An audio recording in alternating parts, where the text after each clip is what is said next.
petog kola. Idemo na grupu G. Grupi G, ko su ove dvije reprezentacije?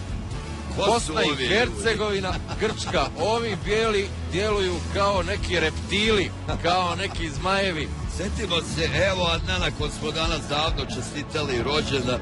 Kad je Adnanu rođendan? Sad će rođendan kada bude kraj highlights. Malo smo mi pre 12 tama. Evo da vidimo to šta se dešavalo. Ovo je prva šansa Vranješa. Ako se ne varam, Vranješ je bio u šansi i opet je Misimović koji će kasnije imati 2 asistencije to uradio. A sjetimo se kako je Vranješ u to počelo protiv Grčke. Pape imao strpljenja s njim, prešao u Alaniju Vladikavkaz i tu je pokazao zaista veliku snagu. Čak i u prvoj utakmici sa Grčkom imao je onu kritičnu grešku na početku utakmice kada smo mogli primiti gol, kada je Gekas pogodio stativu, dok gledamo još jednu šansu koju je imao Edin Džeko. I konačno smo je dobili u 7. utakmici. U 7. utakmici, ali Vedad je bio u pravu. Konačno je došlo vrijeme da ih neko razbije. Jeste, nakon Nemaca mi. Sada na sceni stari dobri tandem. Iz Wolfsburga. Naravno. Džeko, dobar šut sa 25-30 metara. Karnez u Wolfsburgu, oni su zajedno imali golove, asistencija, sad čuvajmo prošlo. Još jednom šut Edina Džeke, centralno po sredini gola. A ovo je gol za 1-0. Edin Džeko, bosanski zmaj, 1-0 u Zenici. Rekli smo da nam je cilj da damo gol u prvi 20 minuta, da ih otvorimo. Evo, ovo je bio 29, ali vidjelo se da smo bolji. Evo, šansa Vranješa u 5. minutu, pa posle toga Džeko.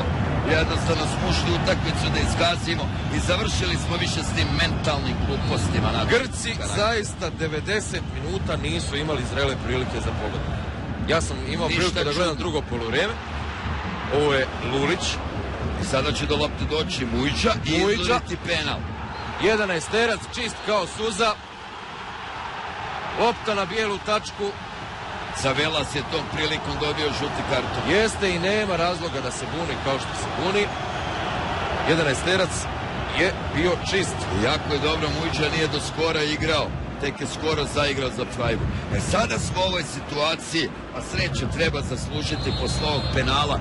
Sad kad sledi ovdje ovaj fliper. Karnezis brani. I onda lopta od stativu. Dosta pomogao Torosidis. Da, Torosidis. Janić je klubski drug. Lopta se odbila čudno do noge Vedada Ibiševića i odbila se u gol. Lopta je završila u golu. Pogledajte to još jednom. 2-0 za Bosnu i Hercegovinu.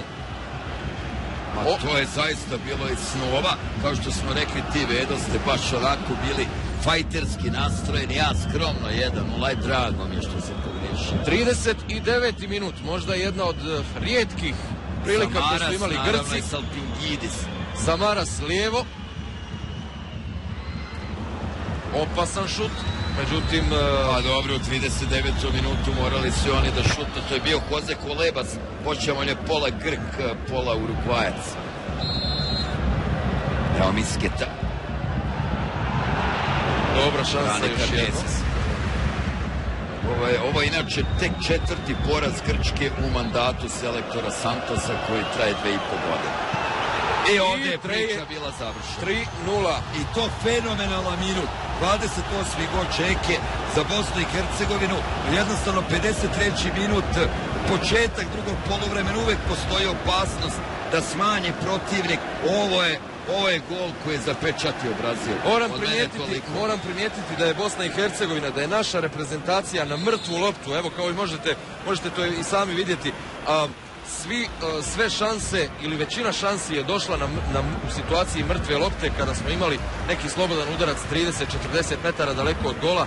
Ti Misketovi slobodnjaci. Miske, mislim, još jedan put potvrdio ono što znamo. Jednostavno dobro imati konkurenciju, nikad nije imao ni nikakvih problema, ali tako na kraju krajeva jednostavno otišao u Kinu, malo je bila kriza sa menjanjem klubova, ali svi znamo šta je dao za reprezentaciju. Večera su toliko važne utakmice, on je demonstrirao silu, još jednom se vidjelo da taj tandem traje i trajaće. Miske i Džeko, naravno, uz pomoć svi, ovo je bio gol Teofanica Gekasa koji tako ušao u drugom poločku. Litvanija 5, Latvija 4, Lihtenštajn 1, 7. juna, Latvija, BiH direktno na Fejsu, Lihtenštajn, Slovačka, Litvanija, Grčka. I obratite pažnju što je